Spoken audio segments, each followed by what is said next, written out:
Stage پر جلوہ افروز معزز حضرات، قابل احترام اساتذہ اور معلمات، اور بہت ہی محبت کے لائق اور امیدوں کی مرکز میری عزیز بچی،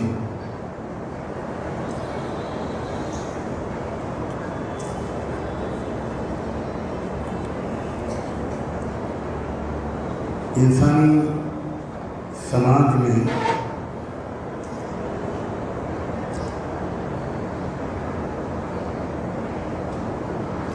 ہر ایک کے لیے یہ ضروری ہوتا ہے کہ وہ اپنی ڈیوٹی، اپنی ذمہ داری اور اپنے فرائض کو جانے اور اپنے پارٹنر کے حقوق اور رائٹس کو جانے۔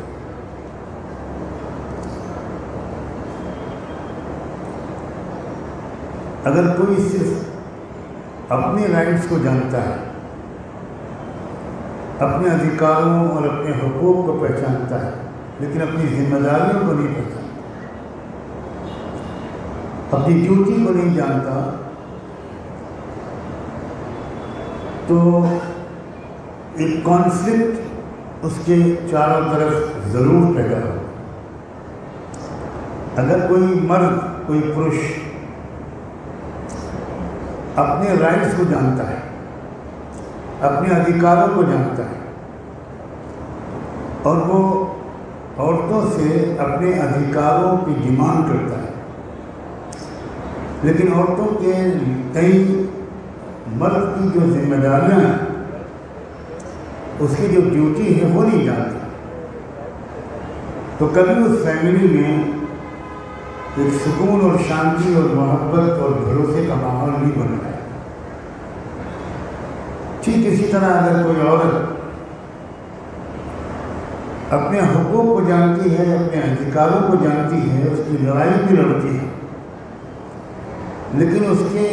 کی اپنی جو ڈیوٹیز ہیں، ایک مہیلا ہونے کے ناطے، ایک ماں ہونے کے ناطے، ایک وائف ہونے کے ناطے،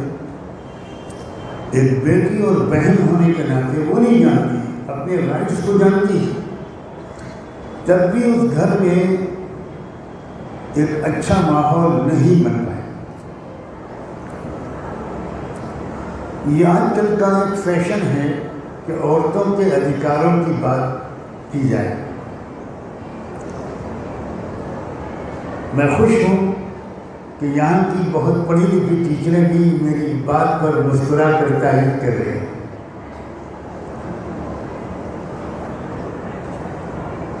یہ جو مرد بھاگتا ہے اس بات سے میں بھی ایک مرد ہوں، یہ جو مرد بھاگتا ہے اس بات سے کہ اس کو اس کی ڈیوٹی یاد دلائی جائے، اور یہ جو عورت بھاگتی ہے اس بات سے کہ اس کو اس کی ذمہ داری یاد دلائی جائے، اور دونوں چاہتے ہیں کہ ان کو ان کے اپنے حقوق یاد دلائے جائیں، یہ ایبسولوٹ نان سینس ہے۔ اگر سرکار اپنے ادھیکاروں کی بات کرے اور پبلک کے لیے جو سرکار پر ذمہ داری ہے وہ ادا نہ کرے، تو وہ سرکار اچھی سرکار نہیں ہو۔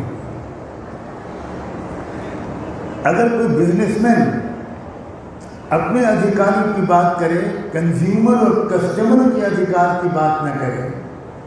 تو وہ اچھا بزنس مین نہیں ہوگا۔ اگر ایک پڑوسی اپنے ادھیکاروں کی بات کرے، دوسرے پڑوسیوں کے لیے اس کے اوپر جو ذمہ داری ہے اس کو بالکل بھول جائے، تو یہ اچھا پڑوسی نہیں ہوگا۔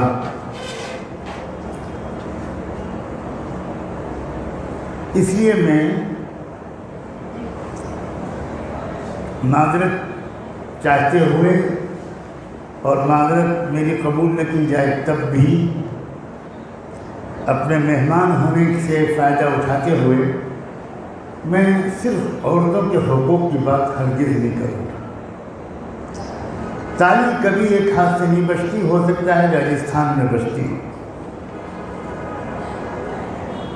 ہم نے تو دنیا میں تالی کو ایک ہاتھ سے بجتے ہوئے کہیں نہیں دیکھا، اس یونیورسٹی نے اتنی ترقی کر لی ہو عتیق صاحب کی رہنمائی میں کہ ایک ہاتھ سے تاریخ بجنے لگی ہو، تو یہ تو چندریان 3 کے مون کے ساؤتھ زون پر اترنے سے بھی بڑا کارنامہ ہے۔ اس لیے آپ کو بھارت رتن کا دنیا بھر کے اور ایوارڈ دینے چاہیے اگر میری سفارش کو مانے تو۔ تاریخ ایک ہاتھ سے کبھی نہیں بچ سکتی۔ اگر افسوس میں جو اس بات کا ظاہر کرنا چاہتا ہوں، بہت ہی دکھے دل سے 99.9% مسلمان اسلام کو نہیں جانتے۔